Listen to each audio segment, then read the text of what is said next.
নমস্কার বন্ধুরা, আজকে রান্না করব ডিম আলু ঝোল। প্রেসার কুকারে দিয়ে দিয়েছি ডিম আলু, গ্যাসে বসিয়ে দেবো। বসিয়ে দিয়েছি, 3টে সিটি মারলেই আমার সেদ্ধ হয়ে যাবে। এদিকে বরবটি আর আলু কুটে নিয়েছি, ভাজা হবে। এদিকে আদা রসুন পেঁয়াজও কুটে নিয়েছি। গ্যাসটাকে জ্বালিয়ে নিচ্ছি। কড়াইটা গরম হয়ে গেছে, তেলটা দিয়ে দিচ্ছি। প্রথমে বরবটি আলুটা ভেজে নেব।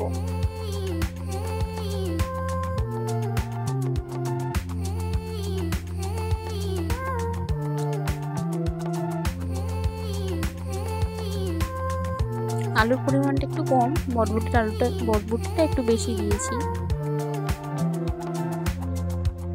এবার স্বাদ মতো লবণ আর খুব অল্প সামান্য হলুদ দিয়ে দিয়েছি।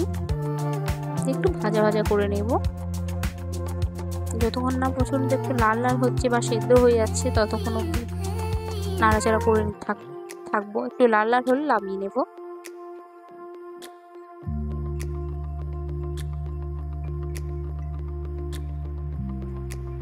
আলুটা অনেকটাই সেদ্ধ হয়ে গেছে, এবার এক এক করে আমি তুলে নেব।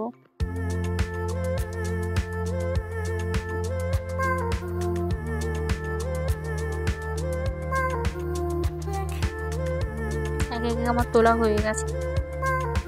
দেখুন একদম লাল লাল করে ভেজে নিয়েছি। আবার ওই কড়াইয়ের মধ্যেই তেল দিয়ে দিয়েছি, ডিমগুলো ছাড়িয়ে নিয়েছি, সেগুলোকে দিয়ে দিচ্ছি।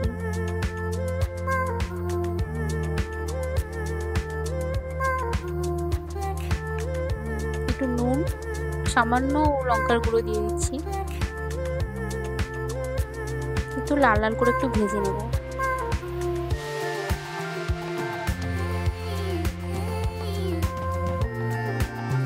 হয়ে গেছে আমার লাল লাল করে ভাজা, এবার তুলে নিচ্ছি। ব্যাস আমার তোলা হয়ে গেছে। এবার ওই তেলের মধ্যে পেঁয়াজ কুচিয়ে নিয়েছিলাম, সেগুলোকে দিয়ে দেব।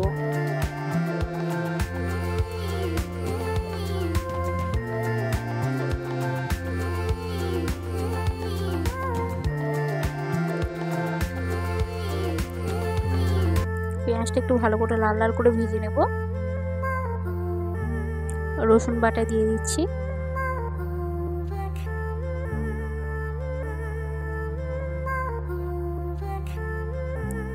রসুনটাও একটু লাল লাল করে ভেজে নেব। খুব অল্প পরিমাণেই দিচ্ছি, একটু আদা বাটাও দিয়ে দিয়েছি। দিয়ে ভালো করে কষাতে থাকবো। একটু স্বাদ মতন হলুদ গুঁড়ো, লঙ্কার গুঁড়ো দিয়ে দিচ্ছি।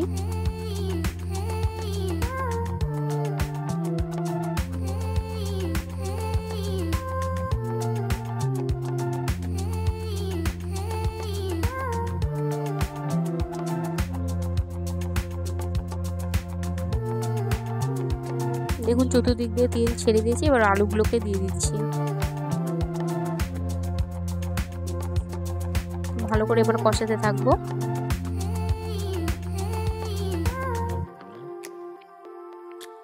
ভালো করে কষানো হয়ে গেছে, এবার ডিমগুলোকে দিয়ে দিচ্ছি এক এক করে।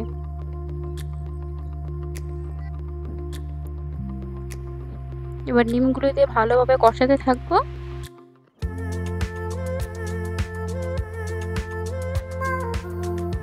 আলু সেদ্ধ হয়ে গেছে, তাই অল্প পরিমাণে জল দিলেও হয়ে যাবে, বেশিক্ষণ ফোটাতেও লাগবে না।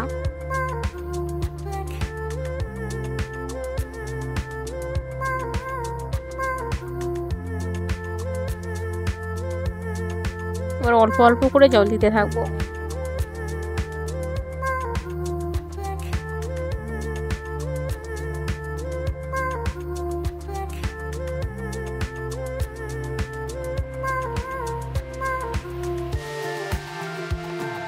ব্যাস জল দেওয়া হয়ে গেছে।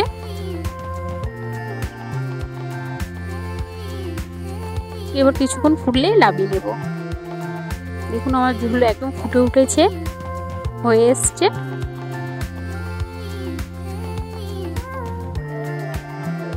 ব্যাস হয়ে গেছে। এবার গ্যাসটা অফ করে দেব। এবার নামিয়ে নেব।